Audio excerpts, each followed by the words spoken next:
What's going on, guys? Kulprit here, and today I thought I'd make a video talking about some of the new information we have on the Dragons Teeth DLC. Now, some of you guys are probably more up on this than I am. As I told you in previous videos, I'm kind of working to get caught up. I had a nice discussion today on Twitter with a couple guys talking about the ballistic shield and the new assault rifle we're going to be getting, the SRSS Bulldog, and some of the details really kind of excited me, intrigued me. Got me thinking of how I would use these things, so I thought I'd share it with you guys, do some quick videos, and then start some discussion down in the comments. So today, in this video, we're going to talk about the Bulldog. I'm going to do a separate other video on the ballistic shield. Excuse me, I've got to get used to saying that.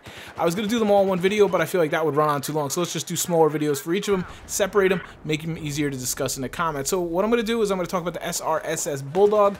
I'm going to give you a quick rundown of what it is, how you unlock it, and that stuff, and then below I'm going to kind of talk a little bit about how I see it being used based on some of the stats we know from kind of the CTE files. Now, I'm not exactly sure how guys are getting this information. As far as I understand, they're kind of cracking some kind of encryption in the CTE and then bringing it over, and they're able to go on the firing range. I do want to preface everything by saying these are clearly early builds. I saw a video of a guy with a ballistic shield moving tanks around and stuff, so clearly very buggy still, very early build, as you would expect.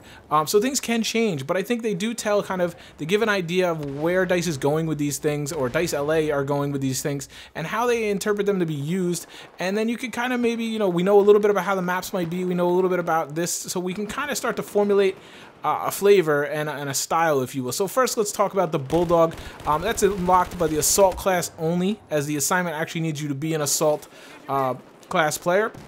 You have to kill 10 supports as an assault, you have to kill 10 engineers as an assault, you have to kill 10 recons as an assault. So there you go, clearly not a carbine.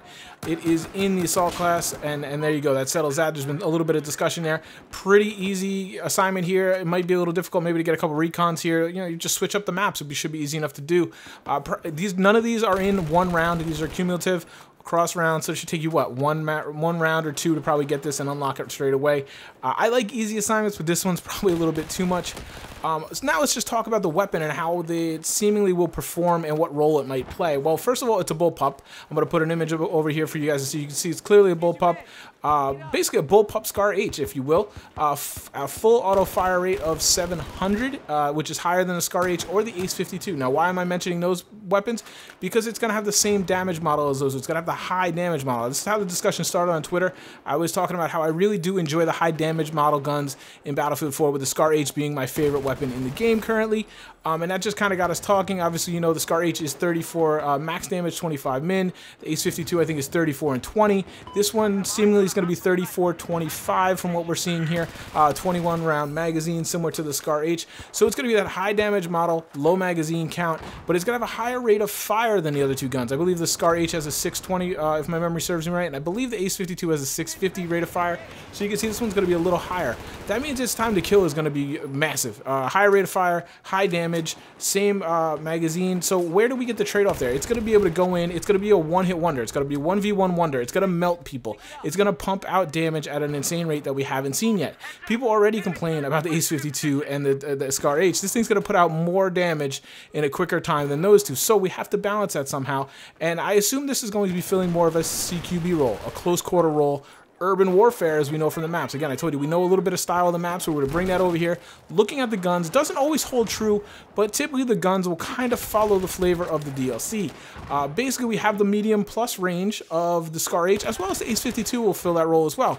Those guns are kind of designed for medium range and out, right? They have the really low recoil, at least horizontally. They have nice accuracy, you know, good first shot recoil, all that stuff. I think these are going to go the other way, or this one is going to go the other way. It's a bullpup again, so I think you're going to have more mobility, accuracy, better hip fire, as per the bullpups in Battlefield. That's how they like to balance out bullpups. They make them better accuracy while moving, while ADS, these types of things, and better hip fire. You're probably going to see more recoil, though, I would imagine. These, again, are going to be designed probably for medium range in, clearing rooms, rushing buildings, staircases, those types of engagements. It's going to melt people in those roles. As far as medium out, it should be a little negated. It should have a little bit of a harder time than the Scar H. Otherwise, what's the point? That's how I would balance it anyway. So it'll have less accuracy at a medium range. It's going to just have a bigger time to kill, or lesser of a time to kill up close. It's going to put out more damage in a close environment. I would think it has to have a fairly similar reload, but again, we do know that bullpups typically have a longer reload, but I think if this, again, is going to be a CQB type weapon, it's going to have a decent reload. It might not have to be down like the 416 or the Scar H numbers, but it's going to have to be in there, because the problem, the main weakness I see with this weapon, clearly, 1v1, you're going to melt people. You're going to kill everybody. It's going to just output so much damage. It's a damage hose. It's just going to melt people, literally. I keep saying that, you know, but it's just the first thing that comes to mind.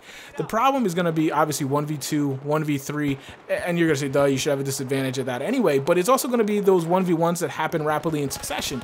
You get that 1v1, you get that kill, you're good. Now you got like 5, 10 rounds in your magazine. You're not sure if you need to reload. You see the guy maybe even coming a little bit, you're in that weak spot, you're going to get killed there. So this guy is not going to be one of those chain weapons where you can get a 3 kill, 4 kill streak, something like that, without reloading. Clearly, you're going to need to reload quite often with this weapon. So that's going to have to be not necessarily a strength of this weapon, but it can't be a, you know, Achilles heel of this weapon. So definitely I see this as a high damage model weapon, close quarter weapon. It's just going to melt people. It's going to be a 1v1 wonder, dueling weapon, if you will, but you're going to run into trouble with those rapid succession of gunfights, and of course 1v2, 1v3s, those types. What do you guys think of this weapon? It looks pretty cool. It seems to kick like a mule with some of the footage I've seen. There is some footage out there. I'm excited. I like the high damage weapons. I'm excited to get my hands on this one and try. You guys know I'm an assault whore, so I play that predominantly, so I'm pretty excited to try this out. What do you guys think? Make sure you let me know down in the comments. What are your impressions of this video so far? Gun weapon so far? And like always, guys, thanks so much for your support. Take care.